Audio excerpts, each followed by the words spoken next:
UP NEET aspirants आप सभी कैसे हैं? उम्मीद करता हूं सारे बढ़िया होंगे। और आज की जो वीडियो है सिर्फ उत्तर प्रदेश वालों के लिए है। ऐसा क्यों सर? क्योंकि आज बात करने वाले हैं यूपी आयुष के बारे में। यूपी आयुष मतलब गवर्नमेंट बीएमएस कॉलेज की बात करेंगे या तो सर प्राइवेट बीएमएस कॉलेज की बात करेंगे। तो उत्तर प्रदेश के अंदर कितने सरकारी कॉलेज हैं, कितने प्राइवेट कॉलेज हैं, क्या फीस रहती है, क्या प्रोसेस होता है, कैसे अप्लाई करना होता है, अगर सर मैं सेल्फ करना चाहूं तो मैं कैसे करूंगा। दो चीजें हैं। पहला तो ये आप सेल्फ के लिए पूरा प्रोसेस इस वीडियो में बताऊंगा, तो बढ़िया से देखो एकदम तसल्ली से। कुछ नहीं समझ में आए टीम से आप पूछ सकते हो, नंबर डिस्क्रिप्शन पर है। फ्री काउंसलिंग कर एक सर्विसेज में गोइंग ऑन है, तो आए विजिट करें, पूरे प्रोसेस को समझें। ठीक है। यूपी के अंदर तो देखो यार, यूपी वालों को वो एमबीबीएस की काउंसलिंग हो चाहे यूपी आयुष की हो, आपको कोई गलती करने की जरूरत नहीं है, क्योंकि उस पे हमारे रेगुलर वीडियोस आते हैं। तो भाई आज जो बात होगी वो यूपी आयुष पर होगी। यूपी आयुष का मतलब बीएमएस, बीएचएमएस, बीयूएमएस, ये सारे गवर्नमेंट कॉलेज है। आज की तारीख में 8 बीएमएस है, लिस्ट यहाँ आ रही होगी। 9 बीएचएमएस है, लिस्ट फिर आ रही होगी। बीयूएमएस है 2, इलाहाबाद और लखनऊ।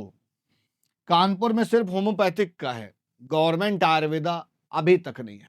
गवर्नमेंट को हालांकि इस पे विचार करना चाहिए कि गवर्नमेंट आयुर्वेदिक कॉलेज और भी जगह आए। बट एक गुड न्यूज भी आप सभी के लिए, लास्ट टाइम एक मैंने पॉडकास्ट किया हुआ था यूपी आयुष मिनिस्टर जी के साथ में, तो उन्होंने इस बात को कहा था। हालांकि एक कुछ दिनों के बाद एक उनका वीडियो विधानसभा में भी उनका आया था कि 2 गवर्नमेंट कॉलेज आने वाले हैं, है ना। कहां पर आने वाले हैं तो उसके लिए आपको वाला वीडियो देखना पड़ेगा। ठीक है। प्राइवेट कॉलेज कितने हैं? करीब 80 से 100 के आसपास प्राइवेट कॉलेज है। इस बार प्राइवेट कॉलेज बहुत ढेर सारे और आने वाले हैं यूपी के अंदर बीएमएस, बिकॉज यूपी का एक आयुर्वेद के अंदर एक बड़ा मार्केट साइज बन चुका है। बट कॉलेज कुछ ही चुनिंदा हैं जो कि अच्छे हैं, बाकी तो क्वालिटी ऑफ एजुकेशन इनहेंस नहीं करना चाहते हैं, बच्चों को फैसिलिटीज नहीं देना चाहते हैं। वो चाहते हैं कि सिर्फ बच्चे पैसा दें और हम कुछ ना दें। तो भाई साहब अब ऐसा नहीं चलेगा, क्योंकि एनसीआईएसएम काफी ज्यादा स्ट्रिक्ट हो चुका है। बहुत सारे कॉलेज को रिजेक्ट भी कर देता है, रिजेक्शन होता है, अप्रूवल्स आते हैं। बहुत जगह क्या होता है, सीट का डिक्रीमेंट हो जाता है। क्यों? क्योंकि कुछ ना कुछ कमी रहती है at the duration of inspection. इसलिए बहुत ध्यान से कॉलेज को सिलेक्ट करें। अगर आपको नहीं पता है कि कॉलेज सर कौन सा अच्छा है, कौन सा खराब है, कैसे शॉर्ट लिस्ट करें, टीम का नंबर डिस्क्रिप्शन पर है, आप उनसे बात करें, वो आपको बेहतर कॉलेज बताएंगे। उत्तर प्रदेश के अंदर मैंने सारे कॉलेज घूमे हुए हैं, सारे 1 to 1। कोई भी एक सिंगल कॉलेज आज की तारीख में ऐसा नहीं बचा है जिसको मैंने विजिट नहीं किया हो। ठीक है। जो नए आएंगे उनको फिर से विजिट किया जाएगा। तो 5 प्राइवेट कॉलेज हैं, बीएचएमएस के लगभग 4-5 हैं, है ना, बहुत ज्यादा नहीं है। और करीब 8 से 10 के आसपास आप मान के चलो यूनानी के हैं। बट बीएचएमएस और यूनानी में सीट्स उतनी फिल नहीं होती हैं, और यहाँ पर जो खराब वाले हैं उनकी भी सीट्स वैकेंट रहती है। तो इसलिए आपको ये जरूर ध्यान देना है कि किस कॉलेज में लास्ट ईयर सीट्स वैकेंट रही थी। वैकेंसी बहुत इंपॉर्टेंट है। कंसिस्टेंटली अप्रूवल्स आने चाहिए, वो भी बहुत ज्यादा इंपॉर्टेंट है। डिसकंटिन्यूटी हो जा रही है, पेनल्टी हो जा रही है, तो कैंपस उतनी अच्छी फैसिलिटी नहीं दे पाएगा। ठीक है सर, प्रोसेस बताओ जल्दी से। तो आ जाओ भाई। फॉर्म फीस 2000 रुपए की लगेगी। गवर्नमेंट के लिए सिक्योरिटी 20,000 की, प्राइवेट के लिए 50,000 रुपए का सिक्योरिटी अमाउंट आपका लग रहा होगा। प्रोसेस बहुत प्यार से अच्छे से समझना, कुछ समझ में नहीं आए तो टीम से एक बार जरूर पूछना। ठीक है। कमेंट करके भी बताना, तो हम हर एक बच्चे पर इस वीडियो में जरूर रिस्पॉन्स कर रहे होंगे। ठीक है। तो सबसे पहले नंबर पर आपको रजिस्टर करना होगा। रजिस्टर कहां करना होगा? ये जो ऑफिशियल वेबसाइट दी हुई है, this is official portal of UP Ayush counselling. तो यहां पर ही सारी नोटिफिकेशन अपडेट आती हैं, पोर्टल साइड में यहां पर दिख रहा होगा। ठीक है। तो एक्सपेक्टेड डेट सर क्या होगी?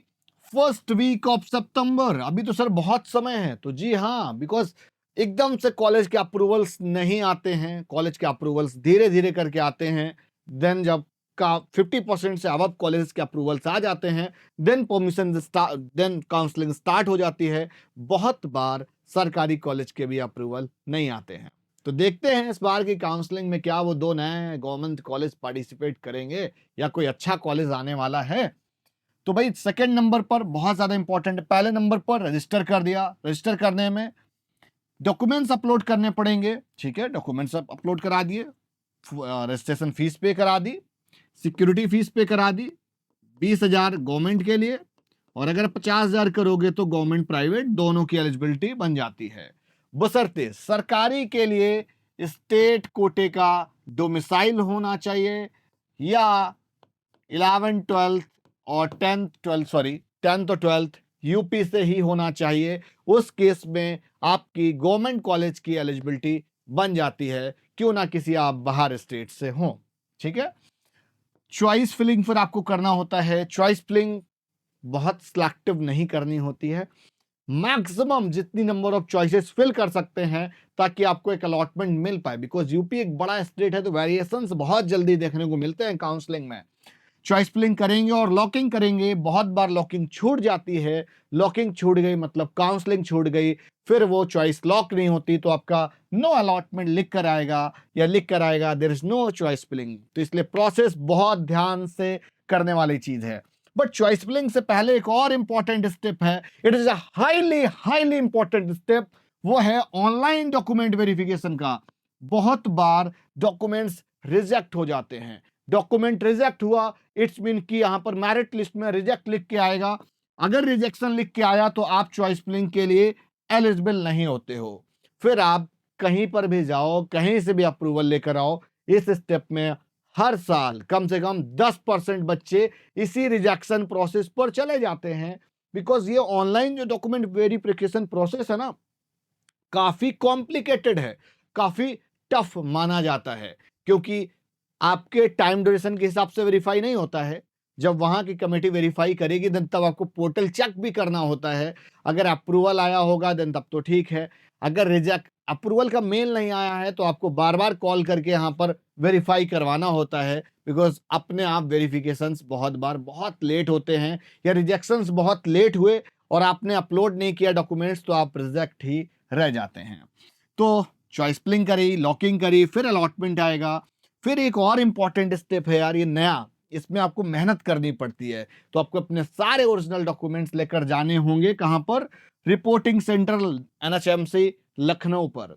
तो वहां पर फिजिकली तौर पे डॉक्यूमेंट्स वेरीफाई हो रहे होते हैं, डॉक्यूमेंट्स वेरिफिकेशन होंगे, फिर आपको ओरिजिनल अलॉटमेंट लेटर मिलेगा, ठीक है। ओरिजिनल अलॉटमेंट लेटर, ये वाला लेटर लेकर आप कॉलेज में जाकर रिपोर्ट करोगे as per the given schedule, उसी ड्यूरेशन के बीच में, तभी आपको उस कॉलेज में सीट मिलेगी। तो वहां पर जब कॉलेज जाओगे तो आपको पूरी फीस कॉलेज वाले जमा कराते हैं। वो आपकी ट्यूशन फी हो, हॉस्टल फी हो, सिक्योरिटी अमाउंट हो, किसी भी तरह का कोई भी इंस्टॉलमेंट उत्तर प्रदेश के अंदर आपको नहीं मिलता है, ना ही इस तरह की कोई गवर्नमेंट की गाइडलाइंस है। बट जो ऑफिशियल फी स्ट्रक्चर है उसके लिए ब्रोशर जरूर रिलीज किया जाता है, तो उसको एक बार जरूर रीड करें, जरूर देखें। इसके बाद एक इंपॉर्टेंट चीज और है ना, वो इंपॉर्टेंट चीज ये है कि भाई प्राइवेट कॉलेज के लिए कोई डोमिसाइल रिक्वायर्ड नहीं होता है, सारी सीट्स ओपन होती हैं, वो बच्चा यूपी का हो या यूपी के बाहर का हो। स्टेट ऑफ एलिजिबिलिटी का मतलब 10वीं 12वीं यूपी से होना चाहिए। 10वीं 12वीं में से कोई एक चीज है तो आपको डोमिसाइल देना पड़ेगा, ठीक है। और यूपी का अगर डोमिसाइल है और आपने बाहर से पढ़ाई कर रखी 10वीं 12वीं तो भी कोई दिक्कत नहीं है, तो भी आप स्टेट ऑफ एलिजिबिलिटी के अंडर आ जाते हो। मतलब मैंने बोला ना कि 10वीं 12वीं में से कोई भी एक बाहर से होगा तो आपको डोमिसाइल देना पड़ेगा, ठीक है। और साथ ही साथ ये रिजर्वेशन फैक्टर बड़ा इंपॉर्टेंट है सरकारी कॉलेज के लिए। अगर आप सरकारी कॉलेज के लिए जाना चाह रहे हो तो देखो, जनरल ईडब्ल्यूएस का 10% का है, ओबीसी 27% है, एससी 21% है, एसटी 2% का है। और 1 अप्रैल 2025 के रिसेंटली जो लेटेस्ट होगा वो डॉक्यूमेंट्स यहां पर रिक्वायर्ड होता है, पुराना होगा रिजेक्ट हो जाएगा, कंसीडर नहीं किया जाएगा, ठीक है। सब कैटेगरी रिजर्वेशन, सर ये क्या होता है? ये रामबाण है भाई, बहुत कम नंबर में सरकारी कॉलेज मिल जाता है। अगर आपके पास फ्रीडम फाइटर का सर्टिफिकेट है तो 2% की रिजर्वेशन है, ठीक है। एक्स सर्विसमैन है, भूतपूर्व सैनिक रहे हैं, इंजरी हो गई थी, देन 2% का उसका भी रिजर्वेशन है।